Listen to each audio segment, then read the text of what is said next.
Anna L. says, police in Seattle and other cities are resigning, not supported, and city leaders are slashing their funding and ability to enforce the law. This continues to spread, but what will it take to encourage people, when maybe the smoke clears, to get into law enforcement in the near future if the city's media and public opinion is stacked against them? Great question.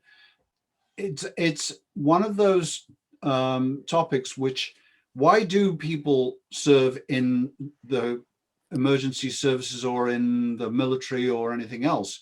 It's not well paid particularly, it's high risk, and yet we have a tradition in this country, and it's basically called, service to your nation and service to your community. People get into it because they have a genuine feeling that they can help others and they can do so in a meaningful way. The biggest problem is, I think that the type of person that joins up will continue to be around. But what we've seen is the political withdrawal of support from the official part of the community, local governments, state governments, even national government. Questions are being raised about support to police. And it raises some really basic questions about, do you believe in law and order? If you do, what on earth do you envisage where you don't have policemen around? Because you've withdrawn the funding, you've cut back on their protections, you allow the bad guys, and the bad guys will always look at every law and see how they can take advantage of it. And you've now created an opening for the bad guys to sue the police for any action they don't like. Personally, that is insane. And I would I'll finish my little diatribe on this by saying I would love to see all those who call for withdrawal or defunding of police give up using police and law enforcement services. If I could jump in there too. Say again, Pete. If I could jump in, I completely agree. But I would add this little thought.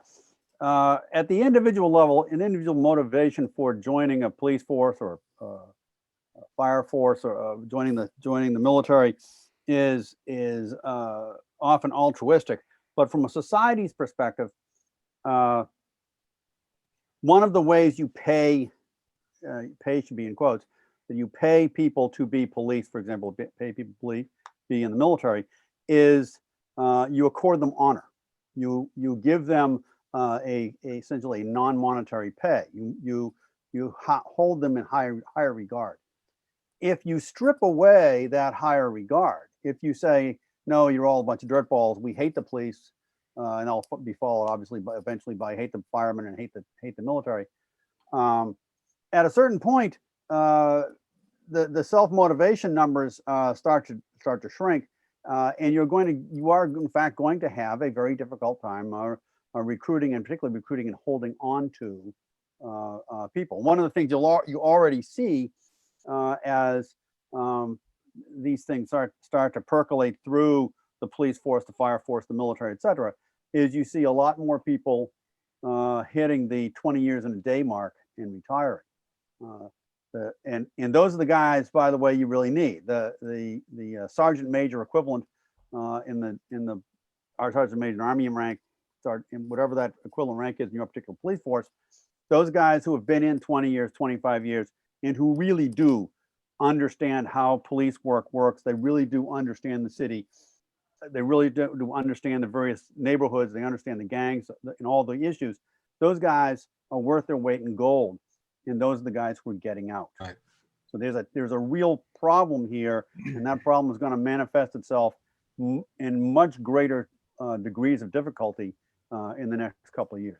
So one of the things that needs to be recognized to fully answer this question is the fact that law enforcement has every segment of society and professional culture has bad eggs, bad apples. They do. We do. In our military, Pete, there's bad guys in the Navy, Admiral Green, just to name one. Tim, you got people over in the British military that you served with, I'm sure, that were, Sure. I know people in the intelligence community who really should never have served. And there's a disciplinary and removal process which works fairly well. They're identified, not always perfectly, but we have our Aldridge Ames. everybody has their bad, but the problem is the law enforcement community, for the most part, hasn't had a self-policing, there's a term for you, mechanism to really get rid of some of these bad eggs. These bad eggs in the law enforcement community tend to be tossed around and not permanently shoved out. This happened recently here in Fairfax County, where the son of a famous law enforcement guy in Maryland came to work here, and next thing you know, he was doing things which got him fired. Before those things were codified, he was in Florida working for another agency and so, I'm not here to judge that case. I'm just saying, if it's true, if these allegations were true and he's done all these bad things, he should never have been in law enforcement, and let alone should have been put somewhere else. So some of the problems with law enforcement, some of these guys who get caught have had a record of being less than adequate law enforcement. So I am all for, as is our attorney, Tim Parlatore, who's not on this call, but Tim would say the same thing, that there needs to be accountability, because just a handful of bad actors really does give a perception there's a lot more than there is. So this is where law enforcement needs to be better. And look, you all know, Dave Decatur, Sheriff Decatur down in Stafford, he's fired several officers over the years over integrity issues. God bless him for doing it. A couple of those guys got hired by another county within a day. So really, what does that mean? So it's just one of those situations where, yeah, we need to be supporting law enforcement. At the same time, law enforcement needs to be encouraged to create their own internal mechanisms for ensuring if someone acts inappropriately I'm not saying anybody should be fired over one single act. I'm saying if there's a pattern that develops of someone who should not be in law enforcement, they need to make sure that person cannot just simply get up, move to another state, and continue to do things which eventually will react and will likely result in something catastrophic happening. So, two quick thoughts on that. One is that, yes, you're absolutely right. They need to be held to a higher standard, in the same way that we, the voters, should be holding our politicians to a higher standard.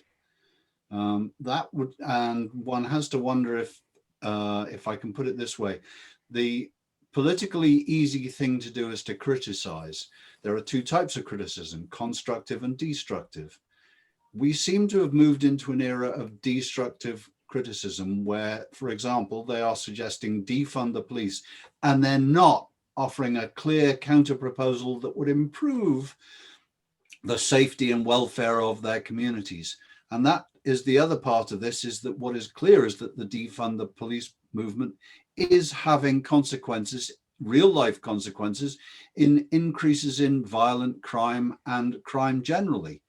So what the heck, if there's anybody that we really need to maintain this society, as I say, is this a society of law and order or not? If not, and it's every man look out for themselves, then those that are defunding the police need to watch their own backs, because they're going to suffer as much as anybody else, if not more. Right. Thank you for watching this special clip of Ask Us Anything, presented by the London Center for Policy Research and our Thought to Action program.